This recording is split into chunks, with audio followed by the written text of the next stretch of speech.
चलो तो let us start with thermodynamics. लिखना स्टार्ट करो। New chapter,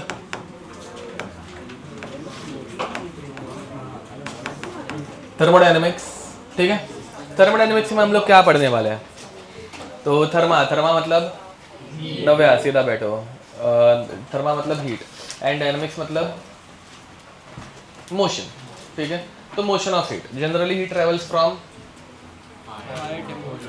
low temperature to मतलब sorry high temperature to low temperature. ठीक है, या फिर hot body to cold body. समझ में आ रहा है? ओके, तो वो जब ऐसे हीट मूवमेंट कर रही है, ठीक है, तो कितनी हीट ट्रांसफर हुई, किस रिएक्शन में कितनी जूल्स की हीट बाहर निकल रही है, या फिर अगर हीट एब्जॉर्ब हो रही है तो कितने जूल्स की हीट एब्जॉर्ब हो रही है, वो सब हम लोग इस चैप्टर में पढ़ेंगे। फर्स्ट ऑफ ऑल इस चैप्टर में है ना 3 पार्ट्स है। ठीक है, पहला पार्ट जो है उसमें हम लोग गैसेस के बारे में पढ़ेंगे कि गैस को अगर मैं कंप्रेस कर रहा हूँ, एक्सपांड कर रहा हूँ, उसे अगर मैं हीट कर रहा हूँ तो क्या होता है। ठीक है, सेकंड पार्ट जो रहेगा वो थर्मोकेमिस्ट्री रहेगा। थर्मोकेमिस्ट्री मतलब केमिस्ट्री में भी 2 टाइप की रिएक्शन आती है, एक रहती है एक्सोथर्मिक, दूसरी रहती है एंडोथर्मिक। तो एक्सोथर्मिक अगर रिएक्शन है मतलब हीट रिलीज करने वाली, तो कितनी हीट रिलीज करेगी वो हम लोग देखेंगे। और अगर कोई रिएक्शन एंडोथर्मिक है तो उस रिएक्शन को करने के लिए कितनी हीट प्रोवाइड करनी पड़ेगी, वो सब देखेंगे। ठीक है, थर्ड पार्ट हम लोग देखने वाले हैं स्पॉन्टेनिटी ऑफ रिएक्शन, बहुत इंपॉर्टेंट। मतलब सेकंड एंड थर्ड पार्ट के ऊपर इसमें सबसे ज्यादा क्वेश्चन आते हैं क्योंकि वो केमिस्ट्री का पार्ट है। फर्स्ट पार्ट जो हम लोग पढ़ रहे हैं एज इट इज तुम लोगों को फिजिक्स में भी समझ में आ रहा है। फिजिक्स में हीट एंड थर्मोडायनेमिक्स करके एक चैप्टर है, उसमें पढ़ाया जाएगा। स्टार्ट हुआ है क्या वो? नहीं, ओके। तो थर्ड पार्ट जो रहेगा उसमें हम लोग स्पॉन्टेनिटी ऑफ रिएक्शन देखेंगे। स्पॉन्टेनिटी मतलब क्या? नहीं, हाउ फास्ट नहीं, if it will occur on itself और नॉट। ठीक है, समझ में आ रहा है? तो स्पॉन्टेनिटी में हम लोगों को पता चलता है इफ रिएक्शन इज स्पॉन्टेनियस, मतलब इफ इट इज परमिटेबल और नॉट। ठीक है, ओके, तो स्टार्ट करते हैं थर्मोडायनेमिक्स। ठीक है, थर्मोडायनेमिक्स में हम लोग वो हीट ऑफ फ्लो वो सब ठीक ही है। चलो, थर्मोडायनेमिक्स में हम लोग 3 चीजें पढ़ेंगे। लिखना स्टार्ट करो, थर्मोडायनेमिक्स। इसमें हम लोग 3 चीजें पढ़ेंगे। पहले हम लोग पढ़ने वाले हैं फ्लॉट। ठीक है, फ्लॉट is first law of thermodynamics. समझ में आ रहा है? ठीक है, फ्लॉट फर्स्ट लॉ ऑफ थर्मोडायनेमिक्स पढ़ते वक्त हम लोग 4 चीजें पढ़ेंगे। डब्ल्यू मतलब वर्क डन। दूसरा हम लोग पढ़ेंगे क्यू माने नहीं, हाँ ओके करेक्ट है, मतलब चार्ज भी रहता है यहाँ पे, हीट। ठीक है, थर्मो में हीट। ठीक है, एक हम लोग पढ़ेंगे डेल्टा यू, या फिर यू लिखते हैं, डेल्टा यू क्या लिखने की जरूरत है। एक हम लोग पढ़ेंगे U will be called as internal energy. एक एक करके पढ़ने वाले, डोंट वरी। एंड लास्ट हम लोग इसमें पढ़ेंगे एच विच इज एंथैल्पी। ये तो सुना होगा एंथैल्पी। ठीक है, सेकेंड पार्ट में हम लोग पढ़ेंगे थर्मोकेमिस्ट्री, बहुत इंपॉर्टेंट, थर्मो केमिस्ट्री। ठीक है, एंड थर्मोकेमिस्ट्री में हम लोग पढ़ेंगे हेस लॉ। ठीक है, बस थर्मोकेमिस्ट्री खत्म। ठीक है, बट मेजर क्वेश्चन इसमें से ही आते हैं। थर्ड हम लोग पढ़ेंगे SLOT, second law of thermodynamics, and TLOT, third law of thermodynamics, जिसमें हम लोग वापस 2 चीजें पढ़ेंगे। S which is called as entropy, disorder, and G Gibbs free energy. ठीक है, ओवरऑल ये चैप्टर कंप्लीट होने में 8 से 9 लेक्चर लगेंगे। बड़े चैप्टर्स है इसमें, मतलब बड़ा चैप्टर ही है। ठीक है, इसके बाद सारे छोटे चैप्टर्स ही है, मतलब अपने ऐसे कुछ बहुत बड़े बड़े चैप्टर्स नहीं रहने वाले। ठीक है, ओके, तो FLOT and thermochemistry, SLOT and TLOT, इतनी चीज़ें हम लोगों को इस चैप्टर में पढ़नी है। ठीक है, चलो आगे बढ़े।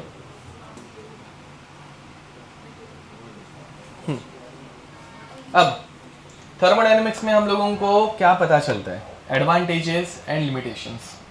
ठीक है, या फिर एप्लीकेशन एंड लिमिटेशन। तो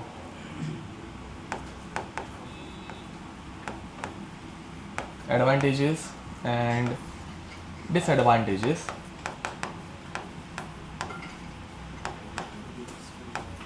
ऑफ थर्मोडायनेमिक्स। ठीक है, सबसे पहले थर्मोडायनेमिक्स हम लोगों को बताता है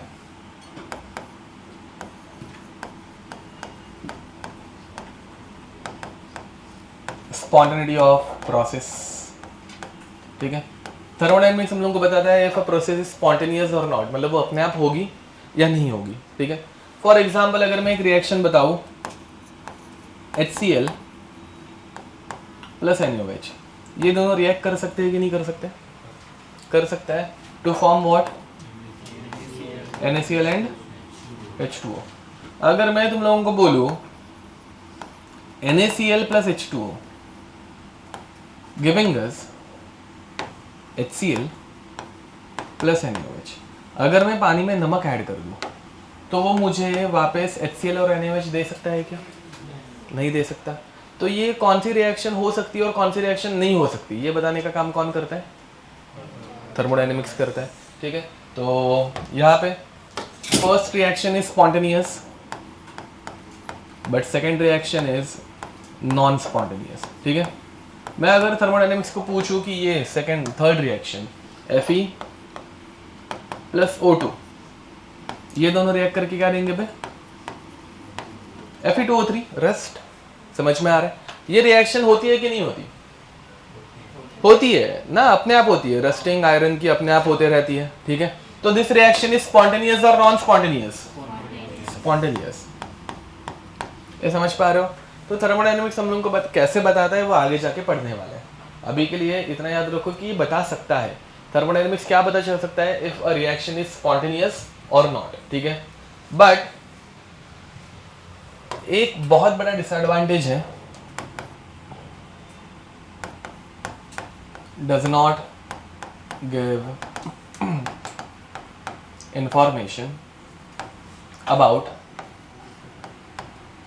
rate of reaction. Rate of reaction. ठीक है, अब देखो भाई, ये दोनों रिएक्शंस थर्मोडायनेमिक्स बोलेगा कि होंगी। कौन सी? HCl plus NaOH, Fe plus O2। But ये दोनों रिएक्शन सेम स्पीड पे होती है क्या? नहीं। कौन सी रिएक्शन फास्ट है? HCl plus NaOH। कौन सी रिएक्शन बहुत स्लो है? Fe प्लस O2 ना, उसको होने के लिए तो बहुत साल लग जाता है। समझ पा रहे हो कुछ? तो थर्मोडायनेमिक्स हम लोगों को सिर्फ बताता है कि कौन सी रिएक्शन होगी और कौन सी रिएक्शन नहीं होगी। वो हम लोगों को स्पीड बताता है क्या? नहीं। तो कौन से चैप्टर में हम लोग रेट ऑफ रिएक्शन पढ़ेंगे वो भी लिख दो। तो this will be dealt with chemical kinetics. Chemical kinetics. ठीक है, ये हम लोग केमिकल काइनेटिक्स में पढ़ेंगे। तो ये इंफॉर्मेशन के लिए केमिकल काइनेटिक्स पढ़ना पड़ता है। सेकेंड एडवांटेज थर्मोडायनेमिक्स का है, it tells us about extent of reaction।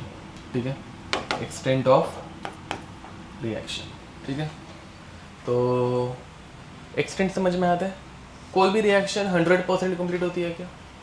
नहीं, बहुत कम रहती है जो 99.9 तक पहुंच पाती है। बाकी सारे 90%, 80%, 70% ऐसे रहते हैं। समझ में आ रहा है? ठीक है, तो ये हम लोगों ने यील्ड में पढ़ा था, परसेंटेज यील्ड कि कितने परसेंट रिएक्शन हो रही है, याद है?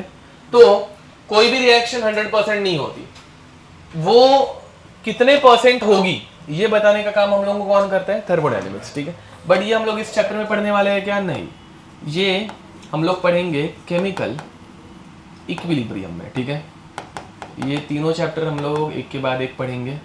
थर्मो के बाद केमिकल इक्विलिब्रियम, इक्विलिब्रियम के बाद काइनेटिक्स। ठीक है, बीच में मतलब मैं कोई इनऑर्गेनिक का चैप्टर घुसेड़ दूंगा थोड़ा टाइम पास करने के लिए, मतलब ना थोड़ा हल्का फुल्का होने के लिए, तो सिर्फ फिजिकल केमिस्ट्री बचेगा। बट फिजिकल में ये तीनों एक के बाद एक पढ़ने वाले हम लोग। ओके, अब disadvantage, thermodynamics is applicable for macro subjects. ठीक है, एंड नॉट माइक्रो। मतलब थर्मोडायनेमिक्स तुम लोग एक पूरे मेटालिक बार के ऊपर या फिर एक चाय के कप के ऊपर, वाटर, हॉट वाटर के ऊपर, कोल्ड वाटर के ऊपर, ऐसे बड़े चीज़ों के ऊपर अप्लाई कर सकते हो। बट अगर मैं एक मॉलिक्यूल ला दूँ, एक मेटल का एटम या एक वाटर का मॉलिक्यूल, तो उसके ऊपर थर्मोडायनेमिक्स काम कर सकता है क्या? नहीं, ठीक है। इसके लिए हम लोगों को पढ़ना पड़ता है, माइक्रो सब्जेक्ट्स के लिए हम लोगों को पढ़ना पड़ता है स्टैटिस्टिकल थर्मोडायनेमिक्स,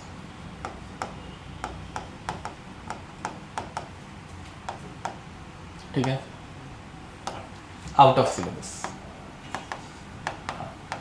ठीक है। ये तुम लोग इंजीनियरिंग में जाके पढ़ोगे, अगर तुम लोग केमिस्ट्री के किसी बैकग्राउंड के इंजीनियरिंग फील्ड में रहोगे तो, नहीं तो कभी भी नहीं पढ़ोगे, ठीक है। तो और इंजीनियरिंग में भी मतलब ये सेकंड नहीं, थर्ड ईयर में आई गेस पढ़ाया जाएगा वैसा, ठीक है। तो लिख दो, ये अपने को 11th-12th में इंश्योर पढ़ना ही नहीं है, ठीक है। आगे चलो शुरू करें। चलो अब सम कॉमन टर्मिनोलॉजीज, नया चैप्टर है, थोड़े टर्म्स समझ लेते इसके। तो हेडिंग लिखेंगे कॉमन टर्म्स या फिर common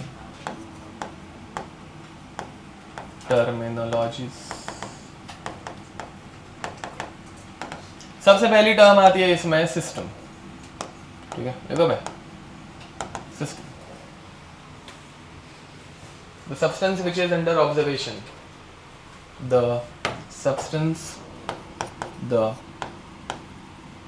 substance which is under observation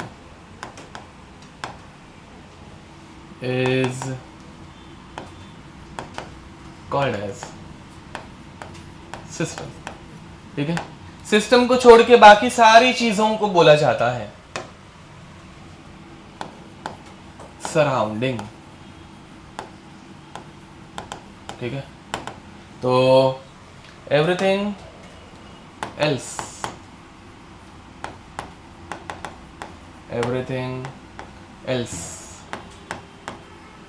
other than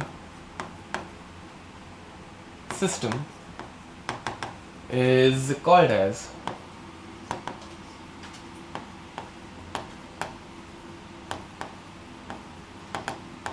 surrounding, ठीक है।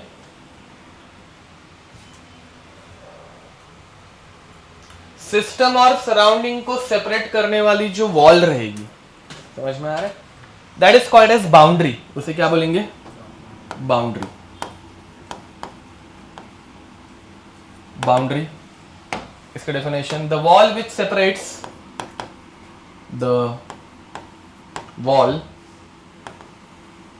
which separates system from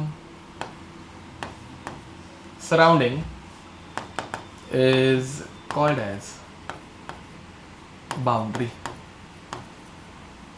ठीक है। And last universe,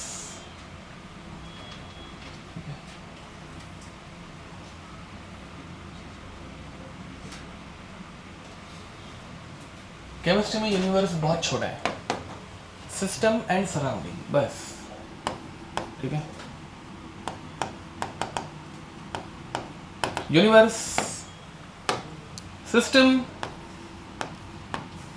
plus surrounding is called as universe, ठीक है। ओके, तो इसका एक एग्जांपल लेते हैं। देखो भाई, मेरे पास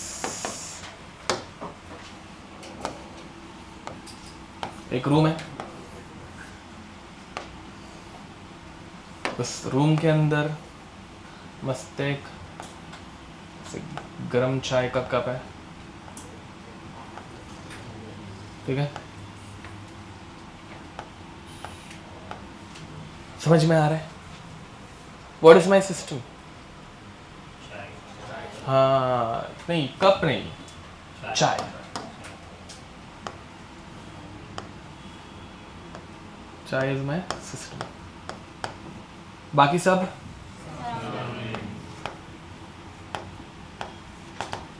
बाउंड्री, यस। एंड ये रूम, समझे? कोई दिक्कत? लिख दो।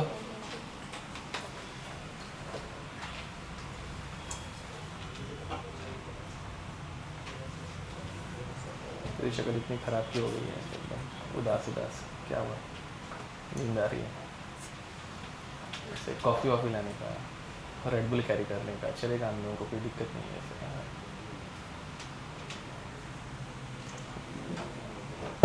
सिर्फ रेड बुल लाना, अंदर कुछ रहना नहीं चाहिए, है ना?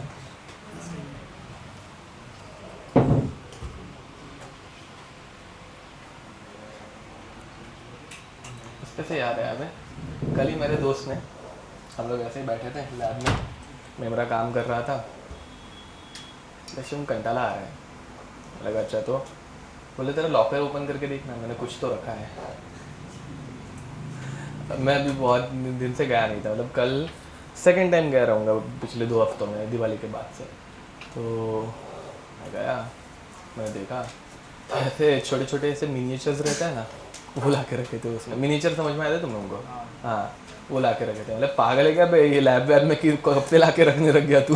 वो एक नंबर का ऐसा ना बेवड़ा है, ठीक है। बोलते हैं क्या करें, बोले कुछ नहीं करने का, मुझे काम करना है, काम करेंगे। बोलता है अच्छा तो ठीक है, तू कुछ मत कर, मैं करता हूँ। फिर हमारे पास ऐसे कॉफ़ी मग्स है, कॉफ़ी मग्स नहीं बोलो, वो ये रहता है ना थर्मस, हाँ फ्लास्क, वैसे वाले है। तो उसने अपना निकाला, मस्त उसमें ऐसे कुछ डाला, एंड फिर ऐसे उसके अंदर पानी डाला। फिर हमारे लैब में स्नैक्स पड़े रहते हैं, वो लैब कम और हम लोगों ने किचन ज़्यादा बनाया हुआ है। अभी तो मतलब कल से बार भी बन गया, सारंग ये सब निकाल देना। तो वो शुरू हो गया था नहीं ना, फिर ऐसे मतलब मेरे को ऐसे ऐसे फिर मैं बोला अच्छा टेस्ट तो दिखा। फिर बहुत कड़वा कड़वा लगा, लेकिन भगा नहीं चाहिए। 2-3 नहीं, कौन बोले ऐसे, पागल है, मेरी शक्ल देख के लगता है मैं इतना शरीफ? हाँ हाँ कि मैं कुछ भी, तुम लोग पहले हो ऐसे, तुम लोग अजीब ही हो सालो, क्या पता। ओके सवाल क्या था, पूरा ही नहीं हुआ उसमें, वो हाँ बोलने मेरी शक्ल देख के लगता है मैंने कभी ट्राई नहीं किया। नहीं लगता है सर, एकदम भीषण ट्राई किया बस वैसा लगता है। अभी तो ट्राई किया सर, 26 साल अभी तो क्या होगा सर, इतने बड़े बड़े 17 साल के ऊपर सर। तुम लोगों को कैसे बड़ा ऐसे लग रहा है? मेरी शक्ल दे, मेरी शक्ल भोली भाली लगती है। हाँ तुम लोग फर्स्ट रहोगे या फिर तुम्हारे साथ ऐसे रहा रहूंगा, कहते हैं पता है। चलो ठीक है, हो गया। मैं और कभी ट्राई नहीं, यस करेक्ट, कभी भी नहीं, बिल्कुल नहीं। ओके हाँ क्या, बस क्या, मैं बहुत शरीफ इंसान हूँ। अभी किसी को तो लग रहा हूँ तो चलो अच्छी बात है। पीछे बेटा मेरे को भी लगो। नहीं चलेगा, तू इधर ही सही है। अब हेडिंग लिखो, types of boundaries. Types of boundaries.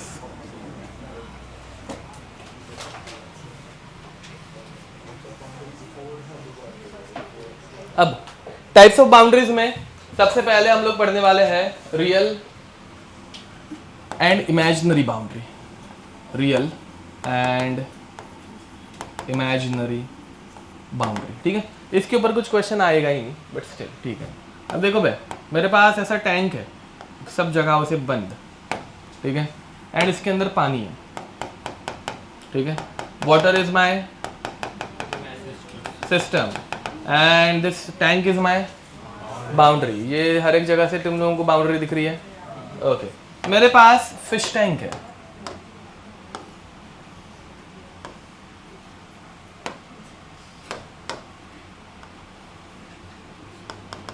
water is my fish tank is, and this water level is ना, वो एक्चुअल में है क्या, बट वहाँ पे सिस्टम खत्म हो रहा है, तो वहाँ पे तुम लोग ऐसे थिन एयर की लेयर पकड़ लो या फिर वाटर की लेवल ही, ठीक है।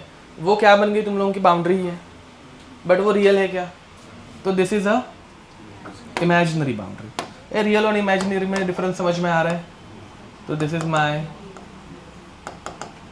Imaginary boundary and this is my real boundary. इसमें सारी बाउंड्रीज रियल है, ठीक है, लिख दो। नेक्स्ट, कंप्रेसिबल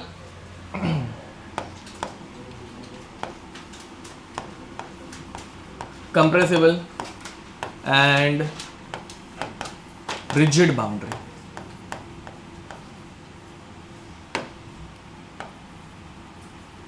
देखो मेरे पास एक स्टील का कंटेनर है एंड उस स्टील के कंटेनर में ये क्या प्रेजेंट है? गैस। इट इज कंप्रेसिबल या रिजिड? Rigid? Okay.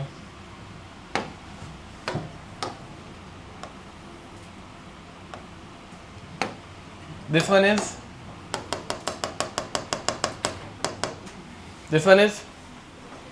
compressible या rigid? Compressible समझ में आ रहा है? Okay. तो question, true or false? A closed container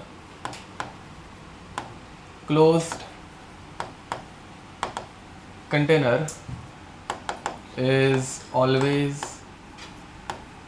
non-compressible। बताओ ट्रू और फॉल्स? क्यों? ये कंटेनर नहीं ना, ये बलून है।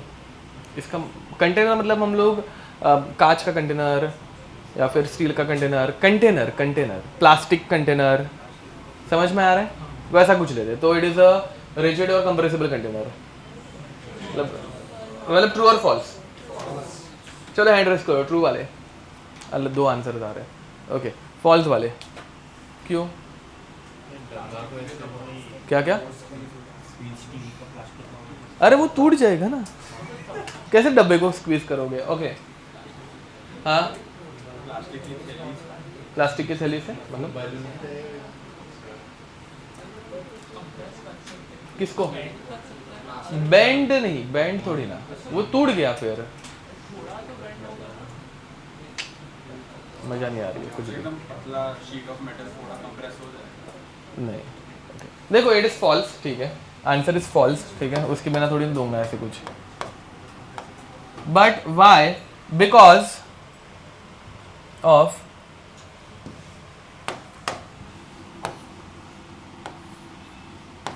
पिस्टन्स। अभी ये क्लोज्ड है, समझ में आ रहा है, बट इज इट कंप्रेसिबल? ना, नाउ इट इज कंप्रेसिबल। क्यों? बिकॉज उससे छोटी सी थोड़ी सी चीज़ उसके अंदर ऐड की है जो अभी इसको कंप्रेस कर सकती है। समझ में आ रहा है? हम लोग इसको बैंड कर रहे हैं क्या? नहीं, हम लोग इसको मतलब कुछ प्रेशर कर रहे हैं, बट उसको क्या बोलते हैं, इसका डिफॉर्मेशन होने वाला है क्या कंटेनर का? नहीं, समझ में आ रहा है? तो अभी भी वो एकदम रिजिड कंटेनर जैसा ही है, but now it is compressible. तो कौन से कंटेनर्स नॉन कंप्रेसिबल रहेंगे? तो उसमें नॉन कंप्रेसिबल कंटेनर्स के लिए तुम लोगों को हमेशा लिख के दिया रहेगा नॉन कंप्रेसिबल के लिए हमेशा तुम लोगों को दिया रहेगा फिक्स्ड वॉल्यूम कंटेनर्स, मतलब जिसमें वॉल्यूम चेंज नहीं होगा। इधर समझ में आ रहा है? इसको अगर मैं नीचे प्रेस करूंगा तो ये कंप्रेस होगा, तो इसका वॉल्यूम कम होगा, अंदर की गैस का वॉल्यूम कम होगा, ठीक है। तो ये वो अंदर वो क्या है, वो किसको दिखा रहे हैं? वो बाद में बाहर था, वो क्या करने के लिए बाहर निकाला गया? ओके, अब फिक्स्ड वॉल्यूम कंटेनर, ठीक है, या फिर क्लोज्ड रिजिड कंटेनर। अगर उन्होंने खुद से रिजिड वर्ड यूज कर लिया, रिजिड मतलब एज इट इज रहेगा, शिफ्ट नहीं होगा, मतलब उसके अंदर ऊपर पिस्टन लगाया हुआ नहीं है, ये दो शब्द आ गए तो तुम लोग मानोगे कि वो कंप्रेसिबल नहीं है, वो रिजिड है। समझ में आ रहा है? ओके, तो बाकी सारे कंटेनर्स तुम लोगों को उनका वॉल्यूम चेंज होगा ऐसे अज्यूम करके ही चलना है। चलो आगे बढ़े, नेक्स्ट। फिर बाद में परमिएबल नॉन परमिएबल एक रहता है, ठीक है, चलो वो भी थोड़ा सा कर ही लेते हैं, क्या ही फर्क पड़ता है। परमिएबल इसके ऊपर भी क्वेश्चन नहीं आ सकता। एंड नॉन परमिएबल, ठीक है। So what is the meaning of permeable container? देखो अब ऐसा कंटेनर जिसमें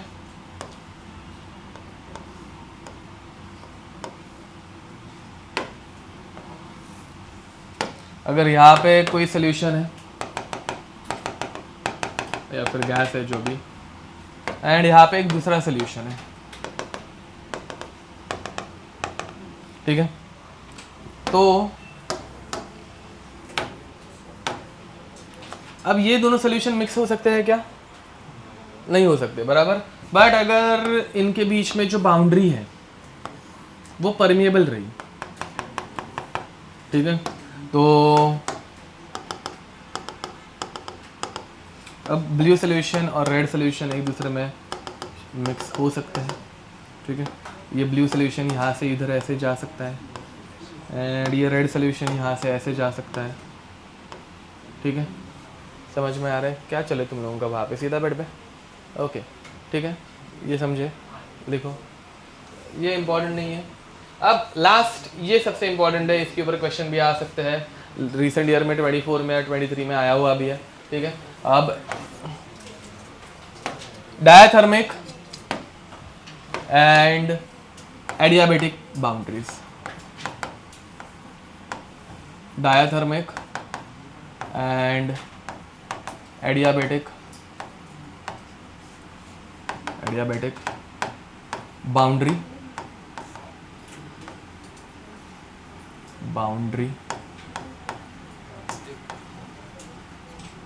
okay, adiabatic and adiabatic and diathermic boundary, ठीक है। तो इनका मीनिंग इंपॉर्टेंट है। Adiabatic means no heat transfer, adiabatic means what? No heat transfer, and diathermic means transfer of heat is possible, transfer of heat is possible, ठीक है। तो इसमें कैसे होता है, ध्यान दो।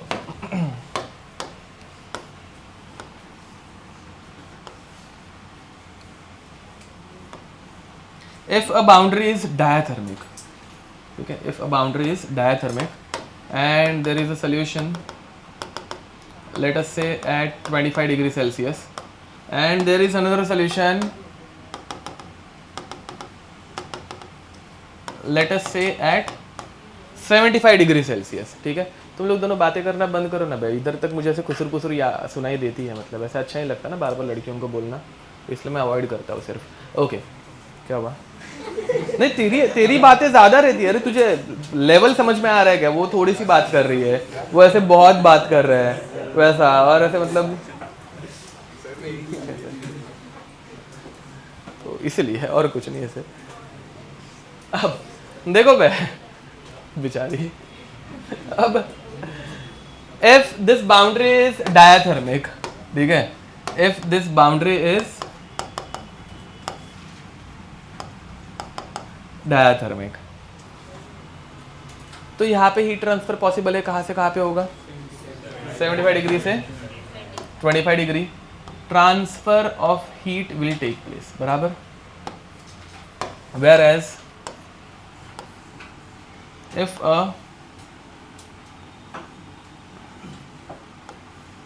adiabatic container is there, ठीक है,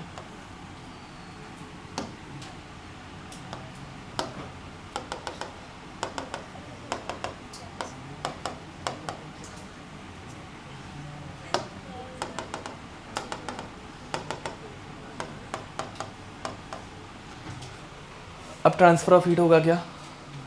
नहीं होगा। डिफरेंस समझ में आ रहा है? तो this one is adiabatic,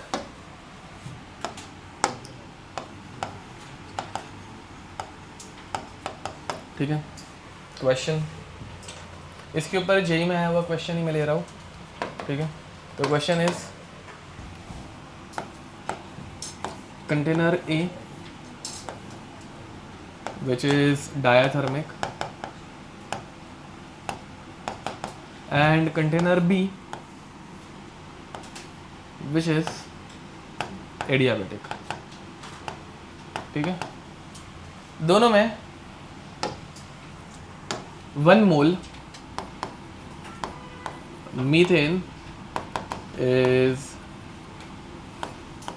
combusted, 1 mole methane is combusted। ठीक है, option A, temperature of A and temperature of B both increases। option B, temperature of A increases and temperature of B remains constant। option C, temperature of A remains constant and temperature of B increases। option D, temperature of A and temperature of B remains constant। ठीक है, questions पहले analyse, question analyse करो, option समझो, and फिर बाद में hand raise करने बोलूँगा, तब हैंड रेस करेंगे। ठीक है, चलो हो गया। नेक्स्ट, अब option A, option B, option C, option D. Okay, C के लिए तुमने हाथ रेस किया था ना? ओके, सी करेक्ट है। ओके, तो देखो मैं, तो C is the correct answer. अब ध्यान दो, पहली बात, हाँ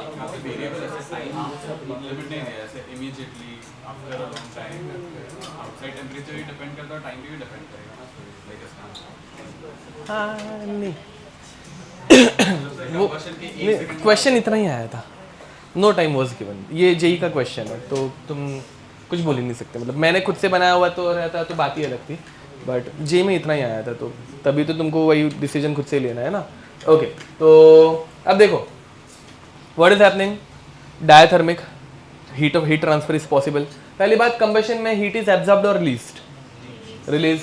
तो मीथेन जल रहा है और जलते जलते वैसे मस्त हीट रिलीज कर रहा है, बट वो जो हीट रिलीज कर रहा है वो बाहर जा रही है, तो कंटेनर का टेम्परेचर बढ़ेगा क्या?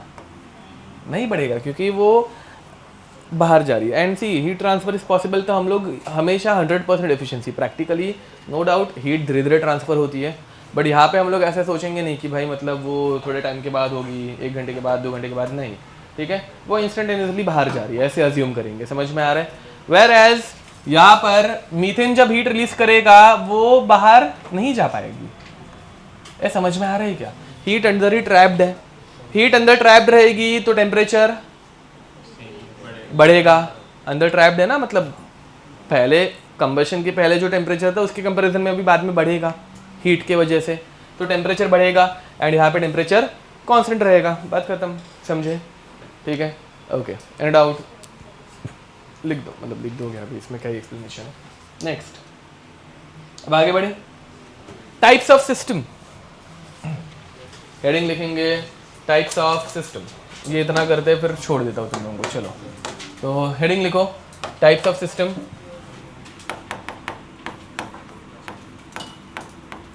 टाइप्स ऑफ सिस्टम, इसमें सबसे पहले हम लोग पढ़ने वाले हैं ओपन सिस्टम। ओपन सिस्टम,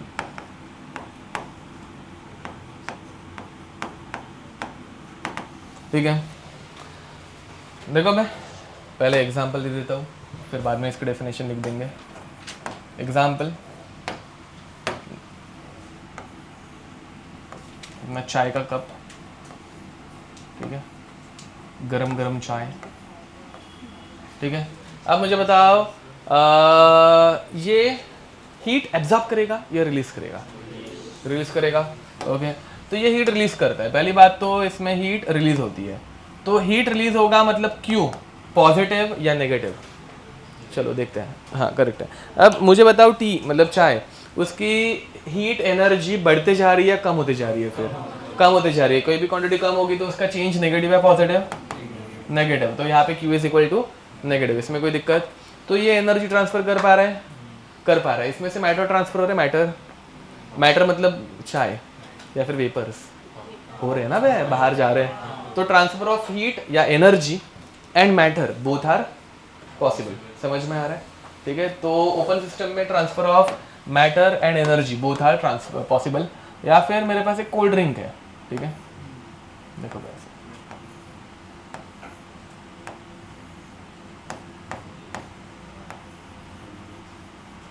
मस्त कोल्ड ड्रिंक, हाँ ठीक है। अब यहाँ पे पहली बात, कोल्ड ड्रिंक हीट रिलीज करेगी, एब्जॉर्ब करेगी, एब्जॉर्ब करेगी। समझ में आ रहा है? ठीक है, हमारे गांव में ऐसी कोल्ड ड्रिंक्स मिलती है, ठीक है। तो अब यहाँ पे Q is equal to positive और नेगेटिव, पॉजिटिव, ठीक है। तो तुम लोगों का कैसे मैं शरीक लगाता हूँ, मतलब कैसे ही लगता हूँ शे कुछ भी। इसमें से गैस बाहर वो दिख रहा है ना, वैसे बबल्स मस्त बाहर आते हुए CO2 के, समझ में आ रहे हैं? तो इसमें से मैटर ट्रांसफर हो रहा है कि नहीं हो रहा है? हो रहा है। एंड एनर्जी भी ट्रांसफर हो रही है, समझ में आ रहा है? एक Q नेगेटिव एंड पॉजिटिव कब रहता है वो समझ में आ रहा है, इसलिए ये दोनों एग्जांपल लेना इंपॉर्टेंट है। एक में हॉट सिस्टम रहेगा तो हीट रिलीज करेगा, Q is negative. Cold system रहेगा, हीट एब्जॉर्ब करेगा, हीट चेंज इज पॉजिटिव, ठीक है। तो इसमें डेफिनेशन लिख दो, the system which can transfer, the system which can transfer, the system which can transfer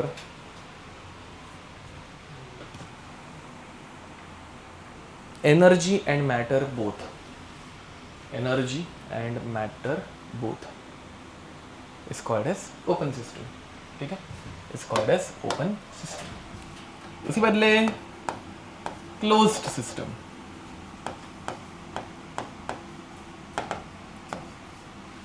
वही एग्जाम्पल पहले लेंगे। अब चाय का कप है, बट इसके ऊपर मैंने ऐसे सॉसर रख दी, ठीक है। अब इसके ऊपर ढक्कन लगाने की वजह से, मतलब ऐसे कोस्टर लग दिया या फिर कुछ तो रख दिया, ठीक है, जिसकी वजह से अभी इसमें से मैटर ट्रांसफर होगा, क्या हीट ट्रांसफर होगी, क्या, हाँ अभी भी ये ठंडी होते रहेगी, ठीक है। मतलब close system can transfer energy but not matter, लिख दोगे मुझसे, can transfer energy but not matter, can transfer energy but not matter। And third, isolated system, isolated system, इसका एग्जाम्पल थर्मस, कॉफी पीने के लिए यूज जो होता है, क्या हुआ, हाँ उसके लिए भी यूज कर सकते हैं।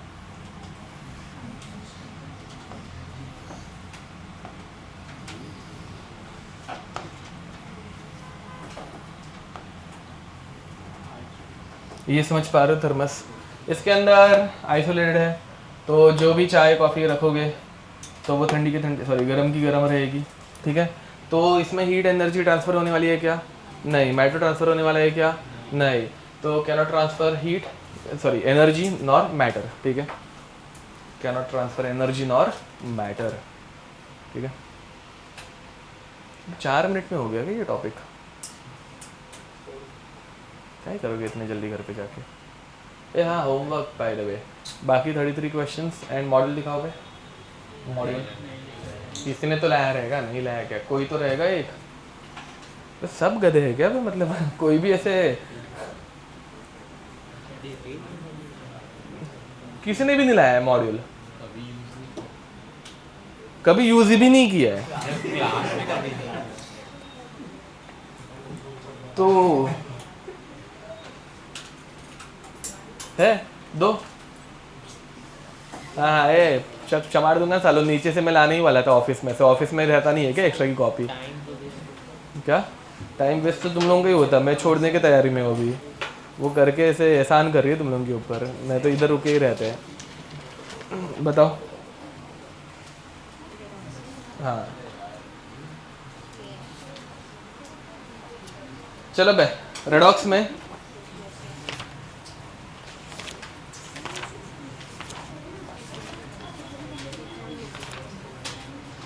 एक्सरसाइज में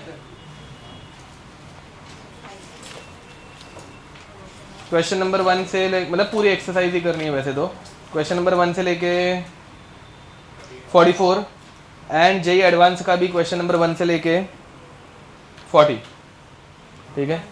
देखो भाई, रेडॉक्स में एक्सरसाइज क्वेश्चन नंबर 1 से लेके सारे के सारे ही करना है 44, एंड फिर बाद में जेई एडवांस के सेक्शन में क्वेश्चन नंबर 1 से लेके 40, ठीक है। फिर बाद में कॉम्प्रिहेंशन वाले जेई एडवांस के क्वेश्चन बता रहा हूँ, कॉम्प्रिहेंशन वाले जेई एडवांस वाला सेक्शन क्वेश्चन नंबर 1 से लेके क्वेश्चन नंबर 1 से लेके 12, क्वेश्चन नंबर 1 से लेके 12,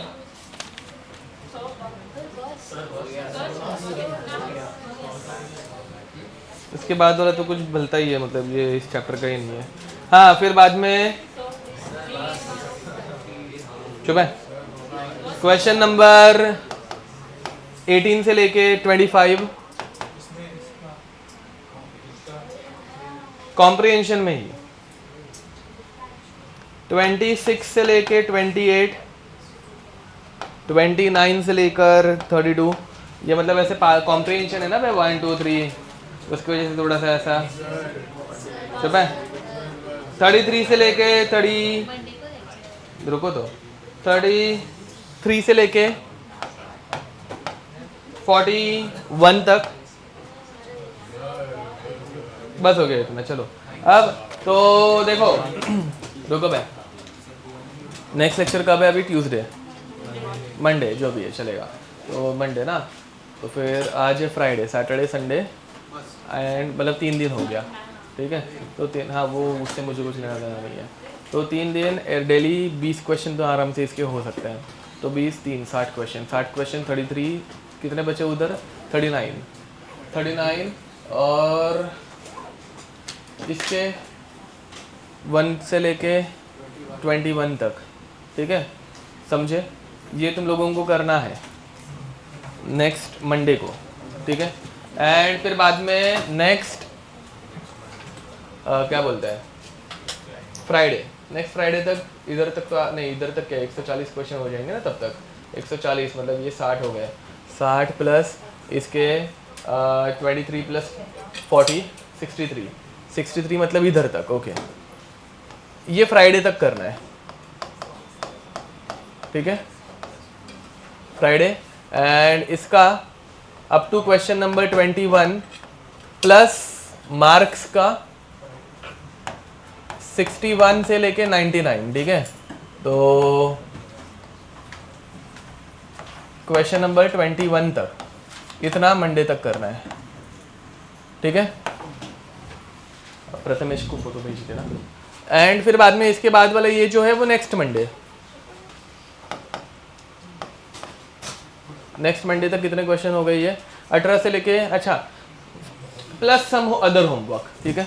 नेक्स्ट मंडे के लिए कुछ अलग होमवर्क दे दूंगा, नेक्स्ट मतलब नेक्स्ट टू नेक्स्ट।